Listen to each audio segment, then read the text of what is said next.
అదే ప్రశాంతి పెంచి పోషిస్తున్న ఆర్పి, అదే వేమిరెడ్డి గారు పెంచి పోషిస్తున్న ఆర్పి అన్ని రకాలుగా మాట్లాడుతుంటే ఎందుకు పోలీసులు కేసు పెట్టట్లేదు? ఒక్కొక్కసారి తలుచుకుంటూ చచ్చిపోవాలనిపిస్తుంది సార్. ఈ బతుకదు ఎందుకు దేవుడా? చచ్చిపోమ్మా. ఏమన్నా బుద్ధి వచ్చిందా రోజా కంటే? ఏ మాత్రం కూడా బుద్ధి రాలేదు. కానీ నాకు సిగ్గు, శరం, రోషం, పౌరుషం, మానవ అభిమానం ఏమీ లేవు. రోజా నీకు బడితో పూజ అనే బయోపిక్ తీయాల్సి వస్తే నీ క్యారెక్టర్ నువ్వే చేయాలి, ఇంకెవరూ ఆ సాహసం చేయరు.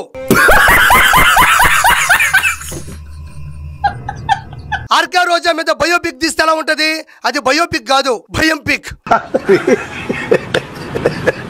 నువ్వు సిగ్గుతో తలంచుకోవాలా నువ్వు చేస్తా ఉన్న పనులకు అని చెప్పి చంద్రబాబు నాయుడు గట్టిగా మందలిస్తా ఉన్నా. చెత్త మొహం పగిలిపోద్ది. దెంగ ఇక్కడ నుంచి